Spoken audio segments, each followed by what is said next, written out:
Mesdames, Mesdemoiselles, Messieurs, Daniel Pilon, chroniqueur, libre penseur, bienvenue à cette émission très spéciale dans laquelle j'ai des invités de marque.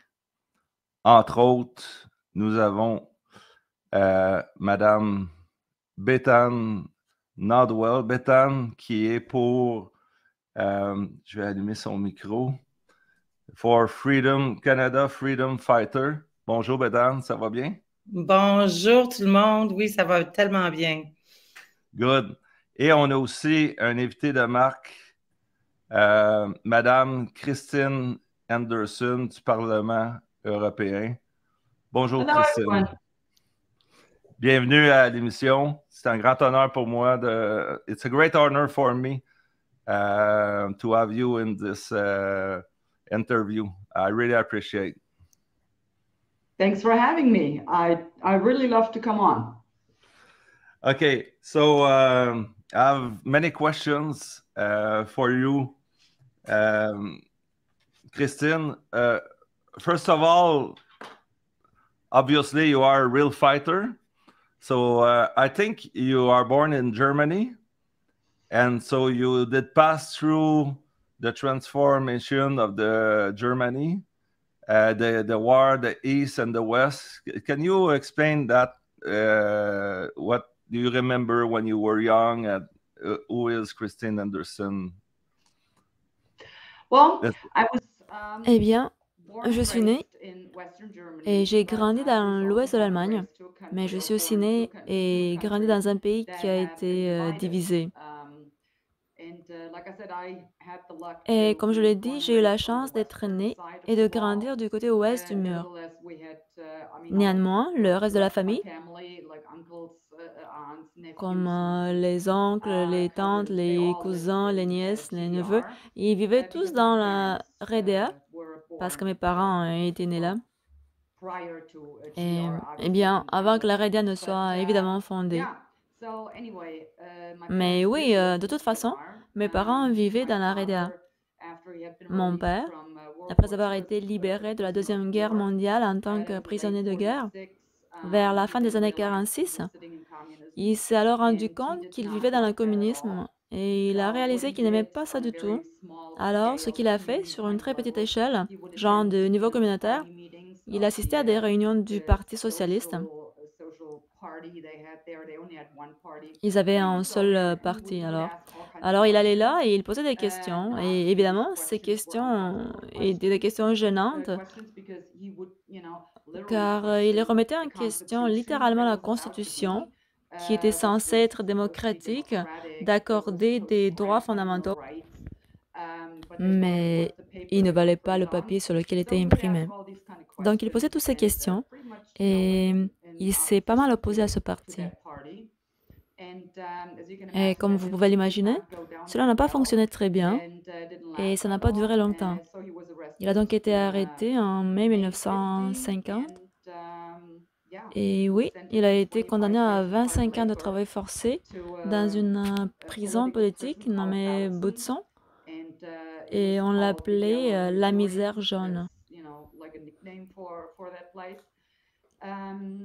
Luckily, he didn't have C'était to comme un serve the surnom pour cet 25 years endroit. that he was sentenced to. He was released in Heureusement, il 55. n'a pas eu à y passer les 25 After ans qu'il avait everything été they had condamné. done to him Il a été in libéré en prison, 55 if you read up on et that, après tout ce you qu'on lui avait will fait en know prison, it's really the most horrific et si political vous prison you lisez can à ce imagine. sujet, So all vous kinds of saurez que c'est torture vraiment and la prison politique things going on la there. plus But terrifiante he still que vous wouldn't pouvez shut vous up imaginer. as he Donc, after he on was y released, performe and toutes he sortes de continued tortures, to speak up mais il ne against voulait that toujours pas se taire. regime. Après avoir été libéré, il a continué à When he was dénoncer about to ce be arrested a régime. second time, that was 59. Et quand il était sur le point He d'être was arrêté la warned deuxième and he fois, fled il the avait country. 59 ans, So il a été prévenu that's the et il a reason I fui le was pays. born and raised in Western Alors, Germany. voici la raison pour And we laquelle j'ai traveled grandi dans there l'ouest de l'Allemagne. Mais comme anytime j'ai my dit, nous family ever went voyagions là-bas. anywhere, we would Chaque fois obviously que ma go famille to allait visit quelque part, nous allions CDR to évidemment see our rendre visite à relatives over notre there. famille So en I RDA. got from a very young age Alors, on, I was dès mon plus jeune âge, very familiar j'ai with été how the system très worked, familière avec le and fonctionnement du système I saw et how my j'ai vu comment mes relatives proches weren't n'avaient allowed pas le to droit say de what dire ce they qu'ils wanted voulaient to dire. say. Je veux dire, chaque fois que nous sommes venus en visite, la première chose que ma tante faisait était de parcourir toute la maison et, et de fermer toutes les fenêtres. Il s'assurait que notre voiture occidentale était garée dans la cour et il fermait la porte pour que personne ne voie que nous étions là. Et c'est comme ça, ouais, que ce n'était pas une vie libre que ces gens avaient là-bas. Ils souffraient à cause d'une mauvaise gestion. Ils ne pouvaient pas acheter ce qu'ils voulaient ou ce qu'ils avaient besoin. Ils achetaient pratiquement tout ce qui était disponible, qu'ils avaient besoin ou non, parce que vous pouvez toujours les utiliser plus tard pour échanger contre quelque chose que les autres personnes avaient. Donc, quelque chose comme ça. La façon que je voyais ce régime, c'était oppressif. C'était totalitaire. Ils avaient une police secrète d'État qui espionnait ses propres citoyens. Et tu courais toujours le risque que votre voisin ou votre frère ou votre oncle de vous dénoncer aux autorités si vous deviez critiquer ce régime. Je suis devenue donc très familière avec la façon dont les mécanismes fonctionnent dans un pays comme ça. Et malheureusement, je dois dire que c'est exactement ce que je vois dans ce moment. Et je ne le vois pas en Chine, pas en Russie. Je vois ça dans les pays démocratiques occidentaux. Et ça m'a fait vraiment peur.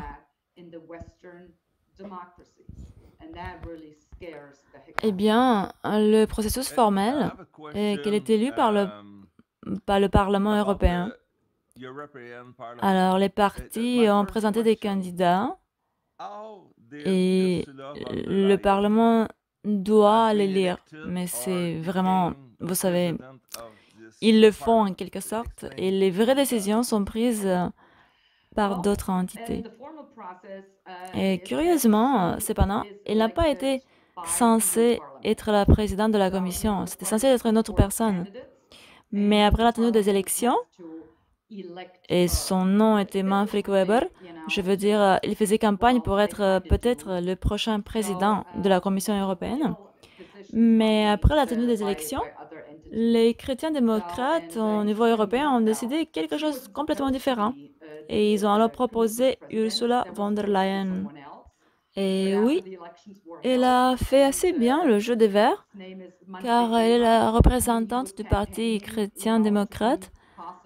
Donc, je veux dire, ils étaient à un certain point le Parti conservateur. Et elle a fait pas mal le jeu des Verts, car elle avait besoin des votes des Verts, sinon elle n'aurait pas été élue. Et c'est ce qu'elle a fait et je suppose qu'elle a réussi.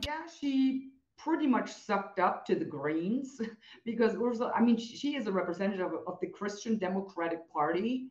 So, I mean, they were at some point the Conservative Party. And she pretty much sucked up to the Greens because she knew she needed the votes from the Greens, otherwise she would not have been elected. And that's what she did, and I guess she succeeded. And Bethan, do you have questions? You're allowed to ask questions. Je suis complètement dépassée. J'aimerais donc savoir ce qui a inspiré la transition de votre jeunesse, qui était incroyablement puissante. Par exemple, où êtes-vous allé à l'école et ensuite, comment avez-vous fait cette transition vers la politique? Eh bien, je n'avais jamais prévu de faire de la politique. Quand j'y pense, je dirais bien vers la fin des années 80, en Europe occidentale, nous vivions en fait dans une démocratie, dans tous les sens du mot. Je veux dire, vous aviez le pluralisme des médias. Si vous lisiez 5 journaux différents, vous trouviez plus ou moins la même chose, mais ils mettaient tous en évidence tous les aspects différents de la chose. Donc, si vous lisiez 5 journaux, vous aviez 5 points de vue différents sur une question particulière. Ce n'était pas comme ça. Il y avait un récit auquel vous deviez adhérer. Nous avons eu des débats et quand je pense, quand j'étais une étudiante à l'école, je me suis toujours trouvée un peu de l'autre côté de la majorité. Mais j'ai toujours aimé ça parce que nous avons débattu de ces politiques et pour moi, avoir un débat c'est beaucoup plus fructueux et j'ai un débat avec quelqu'un qui n'est pas d'accord avec moi parce que cela élargit mon horizon et je profite de ces débats bien plus que je ne le ferais en débattant avec quelqu'un qui est d'accord avec moi dès le départ. Mais nous avons ces débats à l'école et comme moi, je disais les chrétiens démocrates, ils étaient le parti conservateur. J'ai toujours voté pour eux et j'ai un autre parti, les libéraux. J'ai en quelque sorte voté pour eux aussi car ils avaient toujours besoin d'un peu d'aide. Et j'ai voté pour ces deux partis jusqu'à jusqu'à qu'en 2005, lorsque la chancelière Merkel a été élue à l'époque, et puis quelque chose s'est passé aux États-Unis et il y a eu une crise des subprimes de Lehman, la faillite des frères et tout ça. Et j'étais comme, attends, quelque chose ne colle pas ici. Alors j'ai commencé à lire sur certaines choses qui n'ont pas été couvertes par les médias grand public. Et j'ai réalisé que cette démocratie, ce pluralisme médiatique que je croyais encore avoir, avait disparu. Et en 2009, nous avons eu les prochaines élections générales ici en Allemagne et je ne savais pas pour qui voter. Je savais juste que je pouvais plus supporter le conservateur et les libéraux parce qu'ils n'étaient plus conservateurs et ils n'étaient plus libéraux. Alors, je viens de voter au scrutin et puis en 2013, un nouveau parti a été fondé. J'en ai entendu parler à la télévision, j'ai été à ma télé et je parlais d'être les sceptiques de la EU, critique de la monnaie commune, l'euro. Et je me disais, hey, qu'est-ce que c'est ça? Alors j'ai été à ma télévision, je me suis connectée à l'Internet, recherché ce parti et j'ai décidé que c'est tout. Je vais devenir membre de ce parti maintenant. Et je l'ai fait pendant cette nuit-là. Et je viens de décider de m'inscrire. Et c'est comme ça que je suis venue en politique. Avec le recul, je suppose que c'était un pur acte de légitime défense et que j'ai rejoint le parti et je me suis lancée en politique. Bien, pour être juste, pour le moment, il n'y a pas beaucoup de discussions sur le fait de continuer avec les campagnes pour cette injection d'ARN ridicule, parce qu'ils ont dit simplement, ouais, peu importe, vaccinez qui vous voulez, mais nous n'allons plus faire partie de cela. Mais oui, tu as raison pourtant. La Commission européenne a présenté un plan pour cette saison d'hiver. Et oui, ils ont en fait dit dans ce plan qu'ils devaient trouver une stratégie pour atteindre les personnes hésitantes à la vaccination. Et ils ont dit qu'ils donneraient la priorité aux groupes vulnérables. Puis ils ont commencé à lister ces groupes vulnérables et avec des personnes de 60 ans et plus, les personnes âgées avec des conditions préexistantes et sous-jacentes. Et ensuite, ils ont spécifiquement dit et des femmes enceintes. Et ça, c'est pour moi la chose la plus méprisable que vous pouvez même penser. Considérant que nous savons maintenant, ou que les choses se révèlent maintenant. Il y a eu beaucoup d'avortements spontanés, des fausses couches, si vous voulez. Beaucoup de femmes qui voudraient tomber enceintes ne peuvent plus le faire. Nous voyons des bébés nés avec des malformations, des formations, etc. Et ils aimeraient encore désigner les femmes enceintes comme un groupe vulnérable. Et pour moi, comme je l'ai dit, c'est, mon Dieu, j'ai même pas les mots pour décrire. 60 and older, people with, preconditions, underlying conditions. And then they specifically said, and pregnant women. And that to me is the most despicable thing you could even think of, considering that we now know, or things are coming to light now. There have been a lot of spontaneous abortions, miscarriages, if you will. A lot of women that would like to get pregnant cannot get pregnant anymore. We see babies born with you know, disabilities, deformations, and all of that, and they still would like to specify pregnant women as a vulnerable group. And that to me, like I said, it's, gosh, I don't even have words to describe that. Are you surprised of uh, how many people are still addicted to the mainstream media? They are listening everything the government say. They believe everything. Now we hear with all kind of things that you can get cancer if you take more than 2 drink per week or things like that, or everything gives cancer now. And it's, are you surprised if will people wake up one day, or you think that we forget that for 80% of the people on the earth? J'espère vraiment que les gens se réveilleront tôt ou tard. Je n'appellerai pas ces gens comme une dépendance aux médias du grand public. Pour moi, il semble plus qu'ils ont oublié qu'il faut être critique si vous êtes un citoyen dans une démocratie. La démocratie vit des citoyens critiques. Et ils ont simplement oublié cela.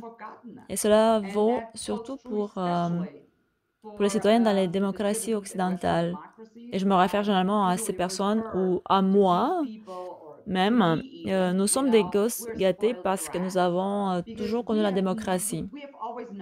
C'est toujours là et nous avons juste devenu à croire que ça va toujours être là et nous n'avons rien à faire. Mais c'est faux parce que vous avez toujours cet équilibre. Je veux dire, vous avez ceux qui gouvernent et ceux qui sont gouvernés. Évidemment, ceux qui gouvernent, ils veulent toujours augmenter leur pouvoir. Et ce pouvoir peut toujours, il doit aller aux dépenses de ceux qui sont gouvernés. Mais si ceux qui sont gouvernés ne réalisent pas ou ont oublié que ce sont eux, en fait, détenant tout le pouvoir, et ils accordent tout pouvoir doit être alloué quelque part, ce sont eux qui en décident. Mais si vous êtes ceux qui sont gouvernés et vous oubliez que c'est vous qui tenez le pouvoir, alors la démocratie n'existe plus. Et je pense que c'est ceci le plus gros problème. Et beaucoup de gens ne peuvent pas croire qu'un gouvernement démocratiquement élu abuserait du pouvoir. Mais c'est ce qu'ils font. Et les gens doivent réaliser que peu importe si les gouvernements sont démocratiquement élus, ils ne disent pas « nous allons tous vous encercler et vous enfermer ». Non, ils disent « tu dois faire cela et c'est pour ton bien. Votre santé nous intéresse. C'est pourquoi nous pensons que vous avez besoin de ce vaccin ». Alors ils arrivent toujours et disent « ouais, c'est pour le bien des gens ». Et les gens, malheureusement, ont oublié de remettre en question et d'être critiques. Et c'est le problème auquel nous sommes réellement confrontés. At the moment we are discussing, they are in Davos, all the billionaires and the presidents and the ministers of many countries. Does it make sense that they are all in the same meeting? Could it make sense in another context to mix all those people together, or it doesn't? It's ridiculous. Well, no, it doesn't. Eh bien, non, ça n'a pas de sens. Et j'ai oublié qu'il a dit ça. Mais il a dit, quand je trouve des personnes qui sont d'accord avec moi, je commence à remettre en question mon point de vue. Cela dit, si tout le monde est d'accord avec vous, cela devait vous mettre sous vos gardes. Et c'est aussi la chose la plus effrayante à ce sujet. Comme je le disais, si c'était 1 ou 2 ou 3, peut-être même 4 ou 5 pays dans l'hémisphère occidental à tourner fou comme ça, je veux dire, tu peux toujours penser, eh bien, les autres vont prendre position en fin de compte et ils vont arrêter cette folie. Mais on parle de tous les pays dans les démocraties occidentales. Et s'ils sont tous alignés, c'est la partie la plus effrayante. qui va nous sauver? Je veux dire, ce ne sera pas la Russie ou la Chine. Sérieusement, qui va le faire? La réponse est très simple. Il n'y a qu'une seule possibilité d'être sauvé. Ça doit venir de nous. Nous devons nous lever. Les gens doivent se lever. Et les gens doivent mettre un terme à cela. Et ça prend tout le monde. Dans toutes les démocraties occidentales, elles doivent se mettre en marche. But you know that we are dependent of the financial system. It's the same little group of banks that control the world, the same people. We are dependent technologically, Microsoft, Apple, Google. We are all connected, and they are together in this story. So do you really believe that it is political that we can get out of this nightmare with the political action, or we have to leave this system completely and completely change the world with another vision? Eh bien, non, nous le pouvons toujours. Nous pouvons encore changer la donne. Mais nous devons nous y mettre. Je veux dire, si nous attendons trop longtemps, alors leur régime sera trop bien installé. Et avec les moyens technologiques qu'ils ont aujourd'hui pour la surveillance, pour le contrôle des gens, une fois qu'il sera complètement installé, nous ne parlerons plus de 70 ans de l'Union soviétique, de 40 ans de RDA. On va parler d'une très, très longue période. Donc, on doit se mettre au travail. Et le fait, c'est que la plupart des politiciens, cependant, font tous les compromis pour être élus. Et vous le voyez, ils feront tout ce qu'ils doivent faire, dire, afin d'être du côté gagnant.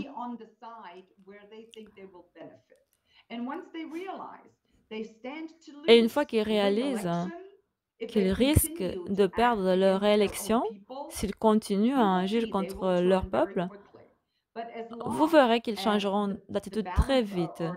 Mais tant que l'équilibre et les avantages l'emportent, que ce soit des aspects financiers, des banques ou autres, tant que les avantages financiers l'emportent, les avantages et de la réélection, ils resteront de ce côté-là. Alors les gens doivent s'assurer et doivent dire à leurs élus, nous ne voterons plus pour vous si vous continuez à agir contre notre intérêt, mais plutôt dans l'intérêt des mondialistes. C'est ce que les gens doivent faire. Generally, most of the politicians are opportunists. Because sometimes we hear that people goes in politics with good intention, good reasons, and the system corrupt them.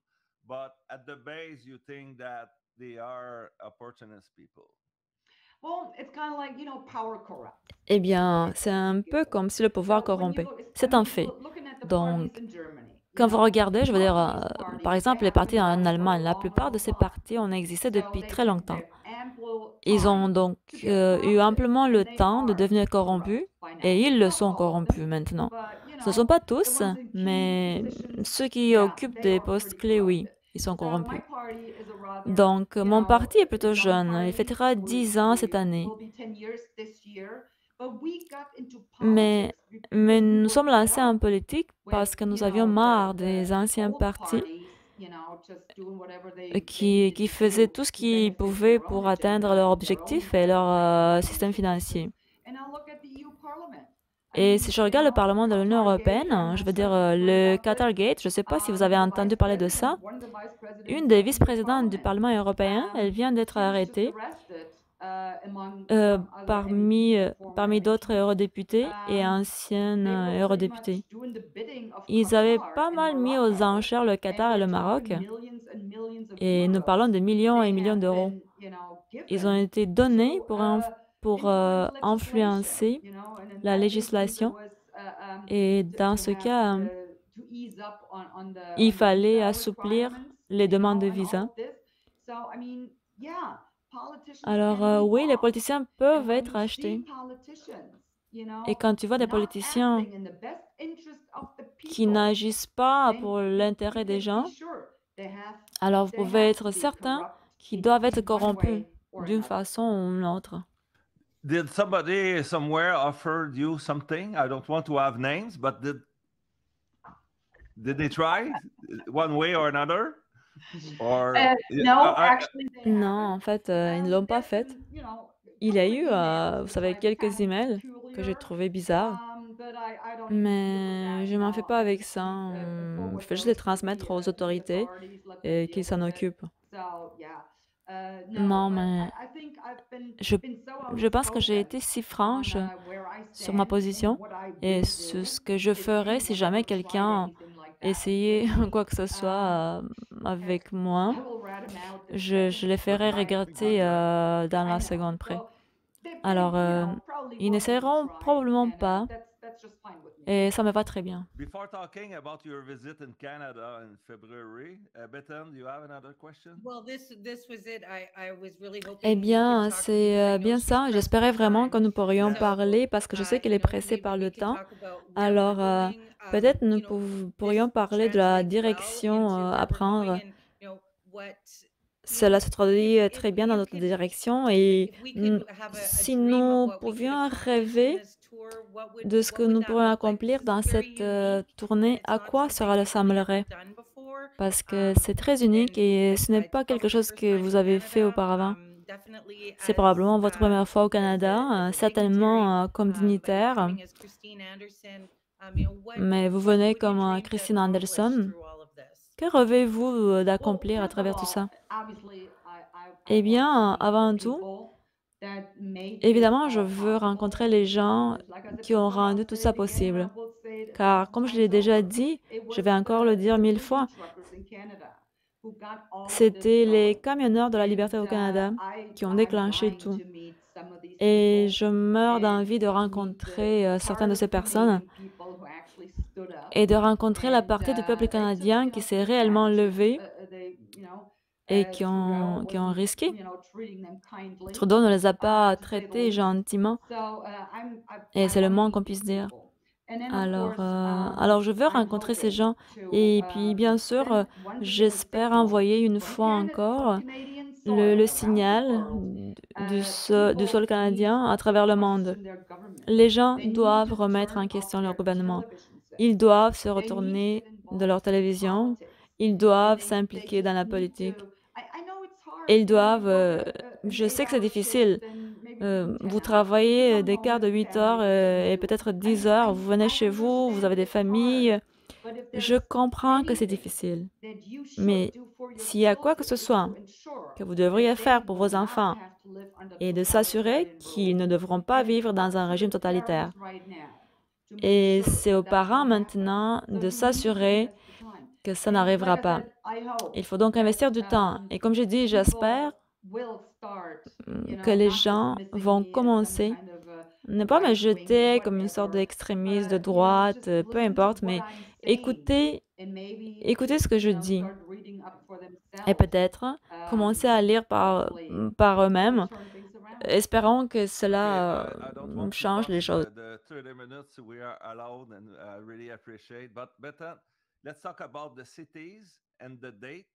Right. Can you tell us, Bethan? You organize that with other women, right? Oui, donc je travaille avec l'équipe. Nous sommes allés chercher Christine pour la ramener au Canada, car nous avons une relation tellement mutuellement gratifiante. Elle était reconnaissante au camionneur dans le convoi de la liberté pour lui avoir donné plus d'espoir et de force et courage dans sa guerre en Europe. Et puis nous étions aussi reconnaissants à Christine pour utiliser sa plateforme et défendre les combattants de la liberté et les patriotes et les camionneurs au Canada. Donc nous avons cette relation de reconnaissance réciproque. Alors on va aller directement au territoire pétrolier et gazier. Nous allons tout de suite en Alberta, nous allons à Calgary le 18 février, puis Puis nous aurons quelques petites surprises pour Christine, mais ça inclut des camions. Quand nous allons voler vers Toronto, donc nous serons à Whitby le 21 et à Toronto le 22. Vérifie que je n'ai pas changé cela. Donc, elle sera là-bas avec d'autres conférenciers, des médecins, des politiciens, des militants, des activistes qui parleront avec elle. Et encore une fois, c'est une opportunité de venir, de la rencontrer, de lui parler. Échangeons des idées et trouvons des solutions. J'espère que Christine quittera le Canada avec un sac de nouvelles idées. You forgot Montreal, I think. Et puis le tout dernier arrêt, dernier mais pas le moindre, Daniel, le 24, nous serons à Montréal dans un événement. Et encore, on devrait avoir une belle équipe autour d'elle, de médecins, des intellectuels qui peuvent parler avec elle. Et c'est une belle opportunité pour le Québec de se sentir soutenu parce que le Québec doit tenir face à Legault qui a été l'un des premiers ministres les plus oppressifs au pays au cours des 3 dernières années. Alors, ça, c'est pour donner au Québec le courage, un peu de force et un peu d'espoir dans ce qui a été 3 années très difficiles. And the formula is evening dinner and everything. So I don't know if it's... even see Dan Pilon in the crowd. Just go on the website. We will insert all the links. Please come to our website for tickets and s'il vous plaît, venez nous voir sur notre site pour des billets. Pour toute question, nous avons un email. Envoyez-nous vos questions et nous répondrons au mieux de nos capacités. Oui, eh bien, je dois vous dire que j'ai hâte de venir au Canada. Tu n'as aucune idée. Je meurs d'envie de rencontrer tous ces gens formidables. Et oui, j'ai vraiment hâte de venir vous rencontrer. Thank you very much, Christine Anderson. Thank you so much. I hope everybody did appreciate the interview, and you can like it and share it everywhere on the web. Thank you, Christine. Thank you, Bethan. Merci, Daniel. Thank you, everybody. Et plein d'amour à ces femmes de caractère. Okay. Daniel Pilon, chroniqueur, libre penseur. Au revoir.